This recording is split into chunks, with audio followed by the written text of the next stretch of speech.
வணக்கம். வாத்தியார் எம்ஜிஆர் என்ற நமது யூடியூப் சேனல் மூலமாக நான் உங்கள் வேல்முருகன். தமிழக அரசியல் வரலாற்றில் 1977, 1980, 1984 என 3 முறை தொடர்ந்து தமிழ்நாட்டின் முதலமைச்சராக புரட்சித் தலைவர் பொன்மனச்செம்மல் எம்ஜிஆர் அவர்கள் ஆட்சியை கைப்பற்றினார்.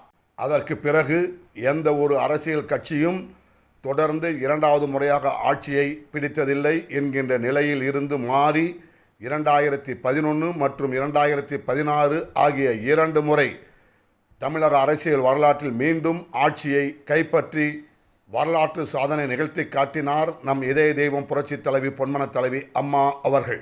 தொடர்ந்து 2 முறை ஆட்சியை கைப்பற்றி இதய தெய்வம் புரட்சித் தலைவி பொன்மன தலைவி அம்மா அவர்கள் 2016ஆம் ஆண்டு மே மாதம் 23ஆம் நாள் தமிழ்நாட்டின் முதலமைச்சராக பொறுப்பேற்று கொண்டார்.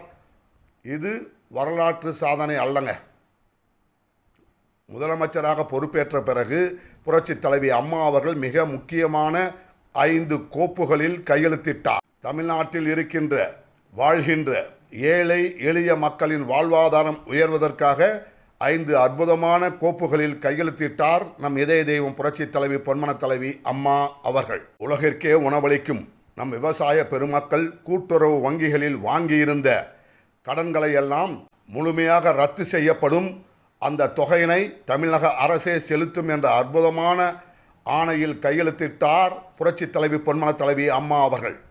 அடுத்ததாக ஒவ்வொரு வீட்டிற்கும் இலவச மின்சாரம் 100 யூனிட் மின்சாரம் விலையில்லாமல் மின்சாரம் வழங்கப்படும் என்கின்ற அற்புதமான ஆணையில் கையெழுத்திட்டார். 3வதாக பெண் என்று சொன்னால் அவர் உடம்பில் ஒரு குண்டுமணி அளவாவது தங்கம் இருக்க வேண்டும். அந்த அடிப்படையில் ஏழை எளிய நடுத்தர வர்க்கத்து பெண்களின் திருமணத்திற்காக வழங்கப்பட்டு வந்த புரட்சித் தலைவி அம்மாவின் ஆட்சி காலத்தில் வழங்கப்பட்டு வந்த 4 கிராம் தங்கத்தை 8 கிராம் தங்கம், பட்டப்படிப்பு படித்தவர்களுக்கு 50,000 மற்றும் பட்டய படிப்பு படித்த பெண்களுக்கு 25,000 திருமண நிதி உதவி வழங்கப்படும் என்கின்ற அரசாணையில் கையெழுத்திட்டு ஏழை எளிய நடுத்தர பெண்களின் வாழ்விலே விளக்கேற்றி வைத்தார் நம் இதய தெய்வம் புரட்சித் தலைவி பொன்மன தலைவி அம்மா அவர்கள். கைத்தறி நெசவாளர்களின் துயர் துடைக்க அவர்களுக்கு 250 யூனிட் மின்சாரம் விலையில்லாமல் வழங்கப்படும்.